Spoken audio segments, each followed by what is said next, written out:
Hey everyone, it's the Snowman with TooLoudTooOldMusic.com. Welcome back to the collection. We're on part two of this Kiss on Vinyl little series that I've got going right now. And we ended the first one back on 1982 with the band's album Creatures of the Night. They had Michael James Jackson in to produce it. He brought back this stronger, heavier rock sound that we all been craving for at this point. But Ace was gone, really. He's on the cover, but he's not there. Eric's on drums, and his drum sound on that album was great. But the album, as great as it was, and it's a fan favorite, it just didn't sell at the time. Kiss was still not cool to be around. I remember most people didn't think they were cool, and yet I still did, even up until then. But in 1983, they figured they had to do something.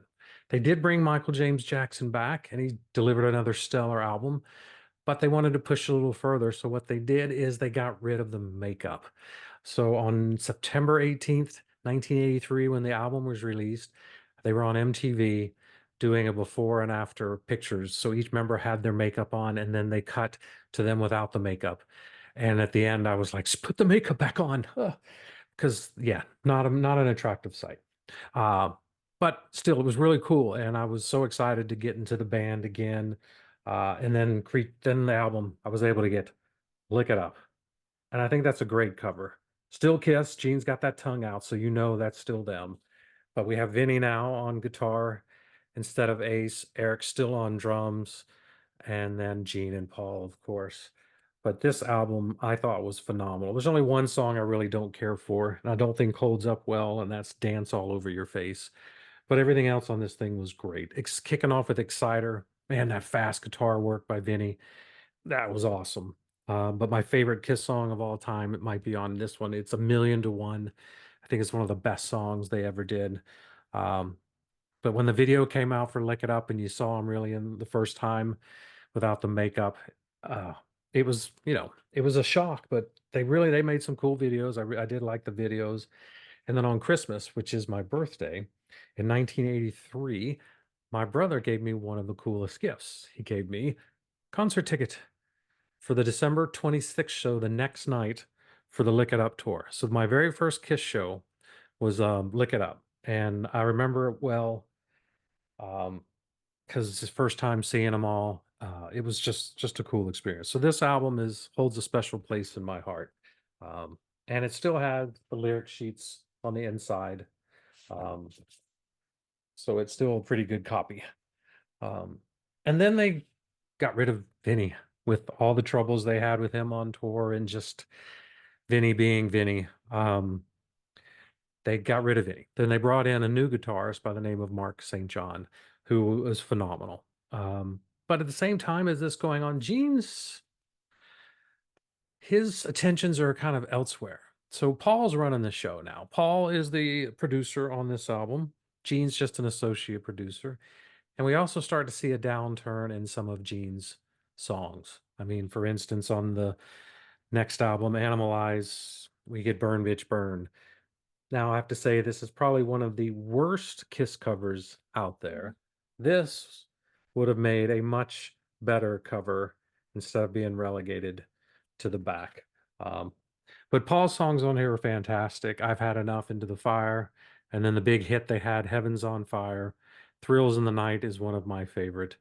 But Gene with Burn Bitch Burn and those corny, cheesy lyrics, he's had better stuff. I've still got the insert on this one. It's got the whole band on there, and then the lyrics are on the back. I did like this album, not as much as Lick It Up, which is fine, but I was glad to see him. And I actually went to this tour as well. It was January 9th, 1985. Is that going to come in very good? I don't know. Not it's being real blurry today. But this was, and I was expecting to see Mark St. John, but Mark, sadly, he's had hand issues and couldn't really play all the time. I think he only played three live shows on that tour. So I was introduced at that time to Bruce Kulick on guitar, and man, did he blow me away. He was awesome. And then we get our first album with Bruce, and this is 1985 now, around September 16th. They seem to like September because it was September 18th for Lick It Up, September 13th for Animalize, and now September 16th for Asylum, 1985. As you can see, they've gone full on 80s glam with the clothes and everything. This still has the inner sleeve as well, with the lyrics. Um, this album I thought was great. I liked it better than Animalize.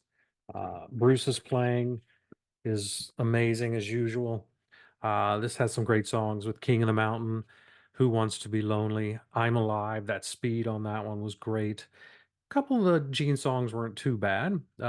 Love's a Deadly Weapon. But, Paul again, he's ruling it. He has Tears Are Falling, Radar for Love, and All Night. This is said it's produced by Paul and Gene, but again, Gene probably wasn't around a whole lot, so it's probably mostly just Paul. But great album. I recommend that one. Then we come to something they wanted to do. They reissued Creatures of the Night. And this time they put a non-makeup cover, which makes no sense. And then they have Bruce on here as well. Bruce didn't play on that album, but then again, neither did Ace. So Ace was on that one. My copy's a little dinged up. I need to find a better copy, but these are really hard to come by when you're out digging. And on the back, we get a great shot of Gene's ass. So not my favorite back cover. Uh, not my favorite album. I mean, I love Creatures, but they really went through this one and then they kind of weakened the drums. They weren't as much. They brought in some more 80s keyboard sound. I don't know if it's keyboard sound, but they made it sound more 80s and not a real fan of the remix. If you're going to listen to Creatures, listen to the original. That's the only way to go. Um, then what are we in now? Another September. Now, September 18th, 1987. This is now we have Crazy Nights. If you can see right over here, we have Bruce Kulick's signature. It hasn't been proven. I don't have a certificate, but that was on it when I bought it. So I didn't care. I didn't pay more for it than it would have been anyway. Um, but this is Crazy Nights. Sorry.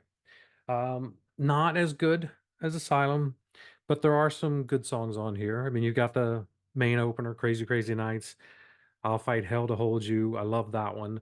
No, No, No is one of my favorite Bruce Kulick solo songs. He starts out the solo on that song, and it's amazing. And it's a decent Gene song. You got Reason to Live, the ballad, which is not too bad. Good Girl Gone Bad on here is a decent Gene song. Um, Turn on the Night, some really good songs. Not my favorite album, but I do pick up this one every now and again and give it a spin. But while out, digging and stuff, I did come across this Crazy Crazy Nights 12-inch single. Now it's basically the same pictures um, as the other. This has on it Crazy Crazy Nights, No No No on side one, and side two it has Lick It Up and All Night. So a little bit of the some of the older songs. It's got a cool Vertigo logo. So let's see. There we go. So that's not your Mercury logo or anything like that. No Casablanca. So, but that was a cool 12-inch that I found. And also when I was out, I found a picture disc. This one is for Reason to Live. And then this is on the back.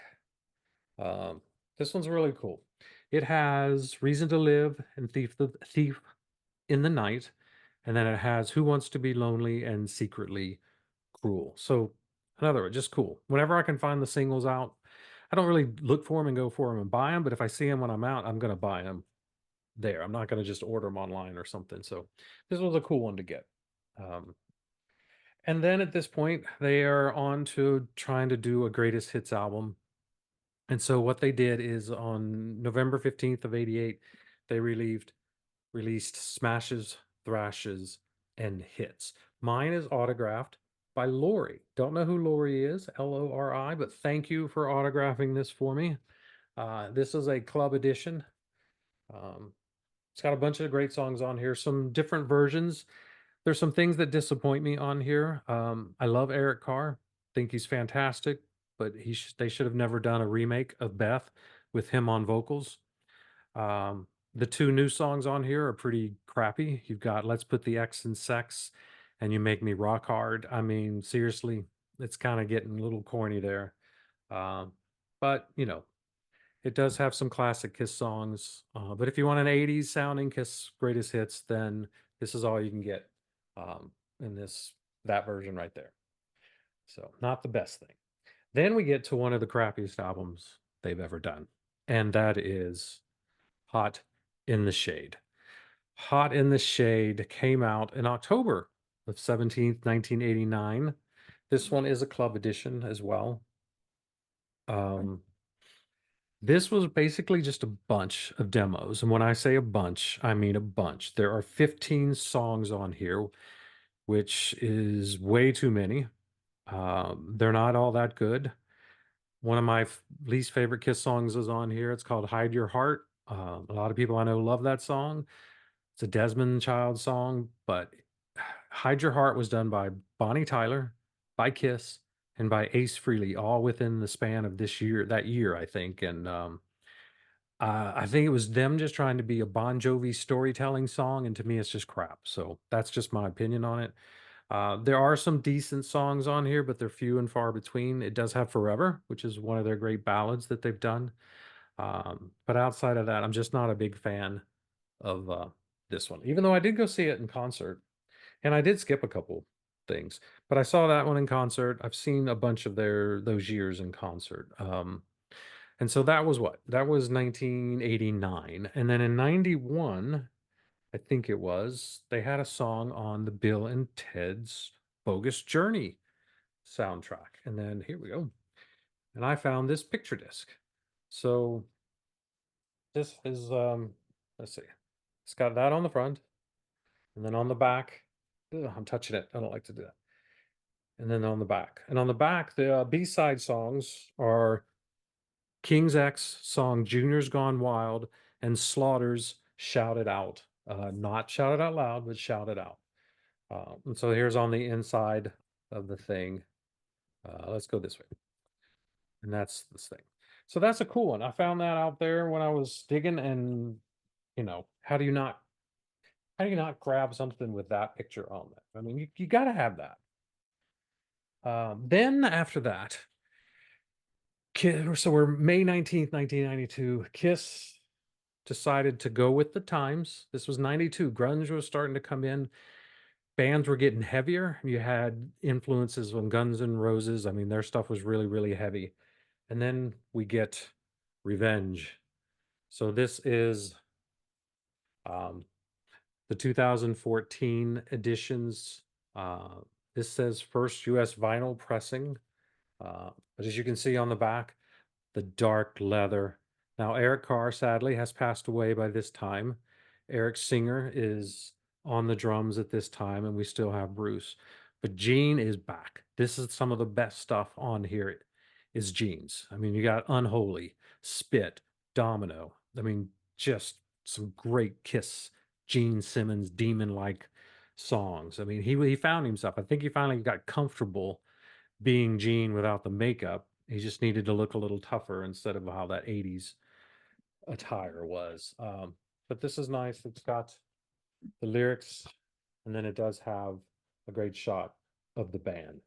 Um, so yeah, this one's a cool one. So if you want to get a hard heavy metal Kiss, then this is the one you want to get. Um, all right. Then we get another Alive album. We get Kiss Alive 3. Um, this one is fantastic. It's great shot stuff in here. I love this part over here. It's a Kiss family tree, and it kind of walks you through all the versions of Kiss and what some of the people have done since they've left and stuff. Um, it's just this is just black vinyl. Um, but this is a fantastic live album. Unlike Kiss Alive and Kiss Alive 2, none of the songs overlapped. Now we get some overlaps on the songs, but it is heavily geared toward the 80s stuff. And Eddie Kramer came in, produced it. It was live in Cleveland, Detroit, and Indianapolis in 1992. Um, so this is fantastic. Now, honestly, I think Kiss Alive 3 should have been the Animalized live and uncensored video that they did. They should have put that into a CD and LP vinyl and cassette and made that Alive 3. But I will take this. I just think that's a great cover. The way they've got the pictures inside the letters and stuff. They did a really good job on this one. I'm a big fan of that one. Um, then I think what we are in like 1994 now. Kiss had a tribute album for them. This is Kiss My Ass, classic Kiss regrooved. It is a gatefold, but mine, when I bought it, was sealed. Still got the sticker and everything. I've unsealed it and I've played it, but I haven't opened it to the point where I wanted to see the gatefold yet. But look at that. I mean, we got a nice red version on here. Um, I really like that. Red is really great. So yeah, and it's got Lenny Kravitz does do Scarth Brooks, Hard Luck Woman, Anthrax does She, Toad the Wet Sprocket, Rock and Roll All Night. It's got Extreme does Strutter, which is great. The Mighty Mighty Boss Tones do Detroit Rock City. Yoshiki does a wonderful version of Black Diamond and some other stuff. But this is a really great record. Um, I'm not a big fan of a lot of tribute albums, but when it's Kiss, and it was the lineup they had, I had to get that one. So that was a good one for me. Then we're getting to where Kiss is, they're starting to struggle again. So what did they try to do? MTV pulled them out, and they did an Unplugged album. So mine is still in the wrap, but it's not a gatefold, so it doesn't really matter.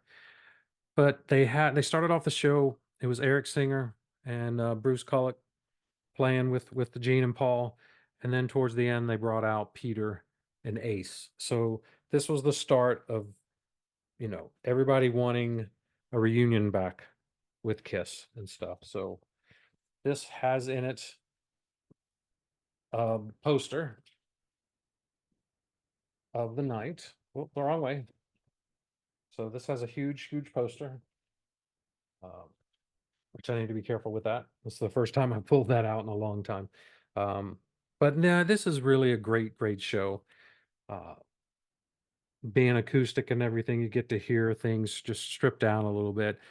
Um, Even when they came out and they were all out there, it was really cool to see Ace and Peter back. Um, but definitely started the rumors of Kiss coming back and in full force. But before that would happen, we did get this. You wanted the best, you got the best. And this is on the vinyl. Um, this is just a greatest hits compilation with all live tracks. Um, so, with the big reunion with on the Unplugged, it got everybody talking. And so this was kind of the gear up to the reunion tour and everything. Um, it's not bad. It's not the greatest thing in the world. I prefer a live show all the way through instead of just cuts from different ones. But there are some interesting on here. It's got Take Me is on here. There is the Jay Leno interview that's on side B and takes up all of that. Parasites on here. Let Me Know, Two Timer, Room Service. So it's some rarer tracks that you don't normally get. So I kind of like that part of it. It's just, I don't know, just give me a live show is all I'm saying. And then this came out, I want to say, I'm gonna have to check because I kind of forgot when this one came out. This came out in 1997, April 8th. Um, this is the greatest hits, so greatest kiss. This is the 25th anniversary edition that they just put out. Before, the only way you could get this on vinyl, I think, was the that road case that had everything in it. But now that they've reissued this, I finally got my hands on it. It is just a greatest hits album. I have still never opened this. It's still sealed. Someday maybe, but for now, I've got other greatest hits stuff that I can listen to, so I don't really need to listen to this, but the completist in me kind of wanted to have a copy of it. And when I say complete, it's not variants. I just want one of everything. Then, Kiss has been kind of trends followers more than trendsetters, and grunge was the big thing. And in 95, 96, 97, they did their own version of a grunge album. This is Carnival of Souls, the final sessions. This is the first US pressing on it from that they released. It's different. It is a darker Kiss. I don't want to sound mean. It's not my favorite. There are some good songs. Master and Slave, I think, is phenomenal. I love the fact that the last track on here, I Walk Alone, is Bruce Kulick singing. Um, but outside of that, it's just a few good songs here and there. And on Childhood's End, that song, Gene's son Nick is actually, you can hear his background vocals on that. He's got to be pretty young at that point. Uh, but that's Carnival of Souls. I think they reissued it because of the reunion and also because people were bootlegging it like crazy. So they finally released it as a full album instead of getting pieces here and there. So that's where I'm going to leave off part two. We're going to pick part three up with Psycho Circus and the makeup back on. And we're going to carry that through all the way to the end. And then I have some Kiss adjacent stuff. So thank you for watching. And please go hit like, leave a comment, and click that subscribe button so you'll know when the next show is on. Thank you so much for watching, and we'll see you next time on The Collection.